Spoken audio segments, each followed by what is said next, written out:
So Scott Bertram to lead things off here for Team Israel in the top of the fourth against the new pitcher for Big Train. It's Josh Gross out of the University of East Carolina, and we're joined by another pitcher not in the game right now.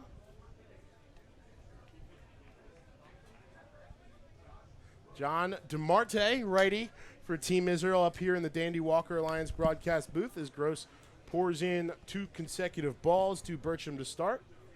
Jonathan, thanks for joining us up here. Appreciate the time. Thank you guys for having me. Of course. So tell us a little bit about yourself. Of course, we know you've been one of Team Israel's more reliable pitchers, plenty of experience on the bump. As 2-1 now from Gross. Yeah, I grew up in northern Westchester County, New York. Went to University of Richmond, played throughout undergrad and grad school. Was a pitcher my first few years, had a bunch of injuries, and then kind of transitioned to infielder and then back to the mound in my last year of graduate school. Played independent ball for a few years after that, did all the stuff with Israel, made Aliyah, got my citizenship, played some ball in Australia, and then I signed with the Cubs right before COVID hit. Mazel tov on that, by the way, as Gross works it all the way back to a full count, but finally issues another walk to Israel batting as Bertram reaches as the leadoff hitter. No runners on base to start off this inning, but you talked about the process to make Aliyah and join Team Israel. What went into that decision for you? You know, what was the recruitment process like from the other side? Yeah, I mean, I think everyone was a little bit different. Randomly, I saw my name one day on like Jewish baseball news while I was playing independent ball. 2018, I was playing independent ball in the Frontier League, and manager asked me if I was interested in playing winter ball, and I said I want to play for Team Israel because I remember in 2017 watching them in the Classic, and I said I was interested in playing with Team Israel. He was friends with Gabe Kapler at the time and said he would see what he could do because Gabe Kapler was involved with Team Israel. Also, Nate Mulberg, our first base coach, was at University of Richmond. I think he had told our manager, Eric Holtz, about me. And, you know, the next day I got a call from Holtz and saying that he knew who I was and had no idea I was Jewish because of my last name. Yeah, deMarte doesn't exactly ring off the page. Yes, so it was pretty straightforward for me. I was born and raised Jewish. I'm also Italian, and yeah, born and raised Jewish. So as soon as I got that call, I started the Aliyah process immediately, and I was a part of that first group in 2018 that went over to Israel and finalized everything, or finalized the citizenship process. So I've been involved in this for a few years now, and this is, you know, our ultimate goal was to make it to the Olympics, and this has been a long time coming. So we're so excited for, you know, everything to finally happen. 2 on, nobody out here after Pollard wears that one off the small of his back, off the arm of Josh Gross, so a little bit of trouble to work out of. Of course, you mentioned, you know, we talked to, you know, a couple of the other guys, some of the leadoff top of the order hitters tonight for Team Israel, but just how special it was to kind of feel this sort of, you know, reconnection with the locker room, feel the connection between the whole team and the whole squad. What's that been like for you? Obviously, you were more in touch with the long bus rides that you guys have experienced, you know, throughout this exhibition swing. But what's it been like just getting to know these guys and trying to build some chemistry up before heading to Tokyo? It's been incredible. I mean, a lot of us have stayed in touch since the qualifiers. I mean, this, like I said, this has been a long time coming. So we're very close, close-knit group of guys. And just for me, I got injured before spring training this year, so I haven't played in a game since Australia, and it's pretty neat to be back in the baseball swing of things, just riding the bus, long days. I miss it, but it's really great getting used to again, and just, you know, we haven't seen each other in so long, so, you know, every day being one step closer. This one torched through the glove of Sean Ewell. That's going to score at least one, or they're going to hold at third base. Yep. Bertram to third, Pollard to second. Loengart with a hard-hit ball. And that will load the bases here with no outs. And so the offense is threatening as a pitcher. You know, what's your approach here in the situation?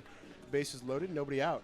You just do whatever you can to minimize. I mean, when the ball's put in play here, obviously there's a chance at a run being scored. So, you know, I hope, you know, hope in our favor right now we can do some more damage. But if I'm on the mound right now, I mean, I'm trying to do as much as I can to limit any action and, you know, punch each batter out. Did you ever play collegiate summer ball in your time? I had a rough college career in terms of injuries, so I was supposed to play in the Coastal Plains League 3 times, NECBL once, never got to go to any of them. And I was just looking on the roster before, and I saw someone here played in the Sunset Collegiate League. It said they were the MVP whenever they played there. I think that was Thomas. Okay. He's played 3 seasons before this year here. And then last year, obviously, with no play, I think he just wanted to get that itch scratched. Okay. So I played in the Sunset Collegiate League between my 5th and 6th year as an infielder, and actually threw a few innings, and that's when I started to come back to pitching again. So that was my only experience, and it was incredible. Like, I had never been out to California before, got to live the whole summer out there.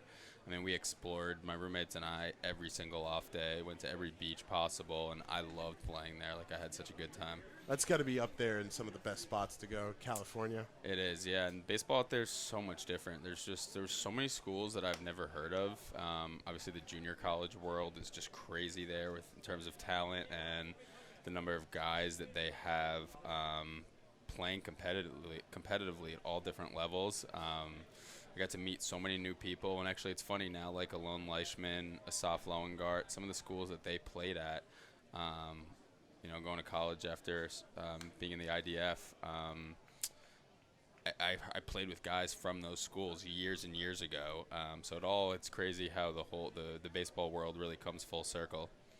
So just to double check back on the game, Glasser with the sacrifice fly ball to Foster out and left to score Bertram from third. Poller and Loengart still at second and first regardless. One out here for Ben Wanger, the extra hitter. Of course, part of this experience to get ready for the ultimate goal at the end of things, the Tokyo Olympics, as that one's fouled back. It'll be 2 balls and 2 strikes on Wanger. First of all, just how excited are you to get the chance to participate in the Olympics? I mean, it's just one of the ultimate competition goals as an athlete in any sport. Obviously, I mean, do you remember when they took baseball out of the Olympics and now it's being brought back? What's that feeling like to be able to be part of this competition at that level again? I definitely don't remember. All I remember is when the Summer Olympics would happen, I could never find baseball on TV. And so then, it was removed, and the World Baseball Classic has brought so much attention. I think that there's going to be a lot of attention brought back to baseball in the Olympics this year, since it's the first time in so long. And you have USA, you have our team in the Olympics. You have a lot of notable names that are playing in it, so I think there's going to be a lot more eyes on it. And I mean, I'm so excited. I mean, this is, like I said, again, this is such a long time coming. And for those of us that I can't speak for the guys who've been playing for Israel baseball since a really young age, but I've been involved in this since 2018, and this was our ultimate goal. Knowing that we had a lot of tournaments to win to get here, it's incredible. This is finally here, and that we are making it to that point.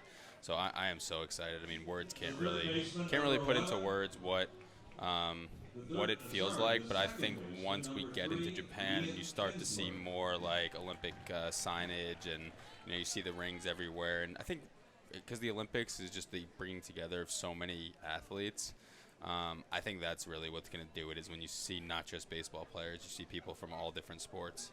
Wanger takes a breaking pitch on the 3-2, works the walk to load the bases again here with 1 out. And here I will have to block the first pitch to Ian Kinsler, who, despite a couple $1 million in the bank and a World Series ring on his hand, we've heard he's a pretty down-to-earth guy. What's he been like as a teammate? He's incredible. So welcoming to everybody. He's done whatever he can to get to know every single player. I mean, all these guys make you feel so welcome, no matter who they are. I've never seen someone sign so many autographs for people, and that's a tough thing to do when we're so busy every single day, being pulled in all different directions. He's been such a great guy to be around, and someone that's just pretty amazing to be able to share the field with. I mean, I remember growing up watching him play for so many years in the big leagues. So for me, it's pretty amazing feeling to share the field with guys like this. I mean, who's the one teammate you've gotten to know that's really surprised you just by the way they are, really? You put Ian in that category, I guess. You never know what someone's personality is going to be like playing with someone like this. And I mean, he, like I said, is so welcoming and has gone out of his way to really get to know every single player. I mean, no one is really treated differently on this team, where it's a pretty tight-knit group of guys. So it's an amazing group to be around. 3-1 from Gross to Kinsler. And fires this one off foul. 3-2 now. I think we're all really excited for the last few guys to get together who aren't here right now. And again, like I said, everybody knows each other. We've all kept in touch over the last few years. So once we're all the full final group is together, I think that's going to be a pretty incredible feeling when we all have the chance to share the field together in Tokyo. Here's the 3-2 to Kinsler. That one catches the outside of the plate, and Kinsler set down on strikes. Not happy about that call, but he'll have to take it in stride back to the dugout. Two gone here for Ty Kelly. Not often you get to strike out a World Series champion as a rising sophomore at East Carolina, but Josh Gross did just that to work to 2 outs here with the bases loaded against another former major leaguer, Ty Kelly. Now, of course, you mentioned you played baseball down in Australia. We know you played up in Canada as well. It's one of those true international games. What do you think makes the sport of baseball so special for Israel? And, what's been your experience like in getting to participate in the efforts to grow the game in that country? As this one scorched to Torres, he'll take it himself to the second base bag. I should believe that's Christian Martin in at shortstop as a defensive substitution. We'll get that answer from you and then take a quick break here on Big Train TV. Yeah, for me, it's being a part of this group has been incredible. We have the chance to unite, I think, Israelis and Jewish people all over the world. There's a following in some way, I feel like, everywhere that we've gone, which is just people, again, like I said, people spread out all over the world that you get a chance to represent them on an international basis. And what's neat to me is that it's a growing game in Israel. So having the chance to, spread the word that there is baseball in Israel and do everything that we can to raise money and raise awareness about the game and how it is growing there. I think the more that we can do that, the more it's going to help it grow, and the more you're going to hear about players like Asaf, Alon, Shlomo, who's been, of course, playing forever. Tal and guys like that. I think you're just going to continue to hear and see more guys like that. Both of my trips to Israel, we did a lot of camp work, clinic work, and just working with younger guys, and that's been something that's so cool to be a part of.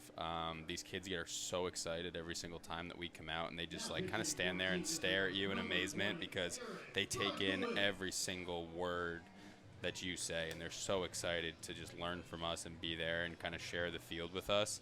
So I think the more that, as we continue to have success as a group, you're going to see the game grow more there. You're going to see more youth players, and that's what's going to help grow baseball in Israel. Absolutely. Look forward to seeing how that comes. Look forward to following you along in the Olympics. We'll be back in just a moment for the bottom of the fourth here on Big Train TV.